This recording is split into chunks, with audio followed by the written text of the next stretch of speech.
Assalamualaikum warahmatullahi wabarakatuh. Perkenalkan, nama saya Andi Siang Fahira dari kelas M212, mata kuliah kajian Bahasa Indonesia di SD. Di sini saya akan menjelaskan pengertian morfem segmental dan morfem suprasegmental. Pengertian morfologi. Morfologi atau ilmu bentuk kata adalah cabang dari ilmu linguistik yang mengidentifikasi satuan-satuan dasar bahasa sebagai satuan gramatikal. Morfologi mempelajari seluk-beluk kata serta pengaruh perubahan bentuk kata terhadap golongan dari arti kata. Selanjutnya, Abdul Qadir tahun 2008 menjelaskan bahwa di dalam kajian ilmu morfologi, morfem dibagi menjadi beberapa kriteria tertentu, seperti kriteria kebebasan keutuhan, kebebasan makna, dan sebagainya. Paparan klarifikasi morfem menurut Abdul Qadir sebagai berikut.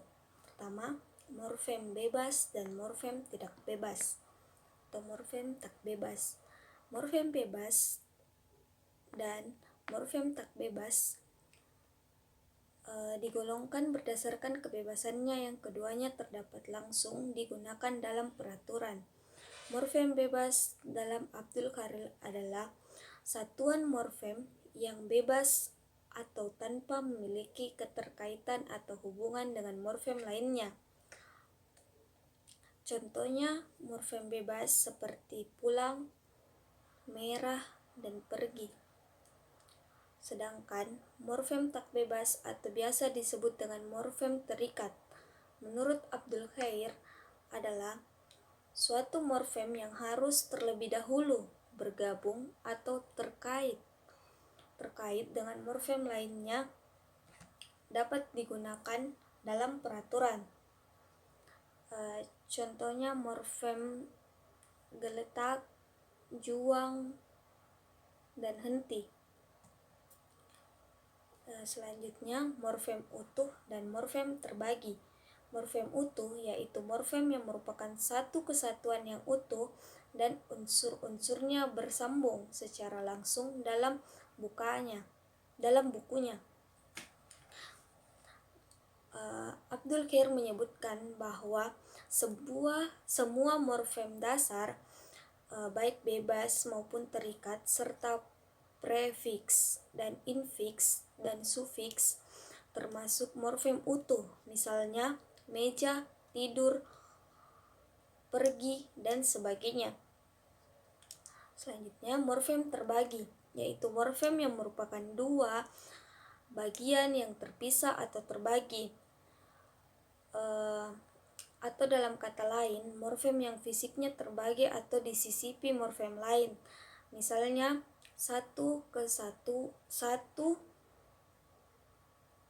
misalnya kata satu menjadi kesatuan atau satuan. Satu itu merupakan morfem utuh, dan ke dan an adalah morfem terbaginya. Semua afiks dalam bahasa Indonesia termasuk morfem terbagi. Selanjutnya, dalam bukunya Abdul Qadir menyebutkan bahwa sehubung dengan morfem terbagi, untuk bahasa Indonesia adalah catatan penting yang perlu diperhatikan. Yang pertama, semua afiks yang disebut konfiks seperti ke, an, ber, an, per, an, dan pe, an adalah termasuk morfem terbagi. Namun bentuk kata beran bisa merupakan konfiks pada bermunculan banyak yang tiba-tiba muncul dan bermusuhan saling memusuhi, sehingga banyak yang tiba-tiba muncul dan saling memusuhi. Tetapi bisa juga bukan konfiks, seperti pada peraturan mempunyai aturan dan berpakaian menggunakan pakaian. Untuk menentukan apakah ber-unconfix atau bukan harus diperhatikan makna gramatikal yang disandangnya. Selanjutnya, morfem segmental dan suprasegmental. Morfem segmental adalah morfem yang terjadi dari fonem atau susunan fonem segmental, atau bisa juga disebut morfem yang dibentuk oleh fonem-fonem segmental seperti morfem lihat, lah, sikat, dan ber. Jadi, semua morfem yang berwujud bunyi adalah morfem segmental. Contohnya, morfem rumah dapat dianalisis ke dalam segmental berupa R, U, M, A, H. Fonem-fonem itu tergolong ke dalam fonem segmental. Oleh karena itu, morfem rumah tergolong ke dalam jenis morfem segmental. Selanjutnya, morfem suprasegmental. Morfem suprasegmental adalah morfem yang terjadi dari fonem suprasegmental. Misalnya, jeda dalam bahasa Indonesia, atau istilah lain, morfem yang dibentuk oleh unsur-unsur suprasegmental seperti tekanan, nada, durasi, dan sebagainya. Misalnya, dalam bahasa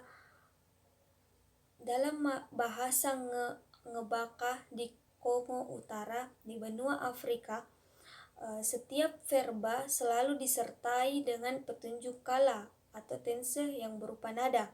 Contohnya, bapak guru atau ibu guru, bapak wartawan atau ibu wartawan. Sekian, wassalamualaikum warahmatullahi wabarakatuh.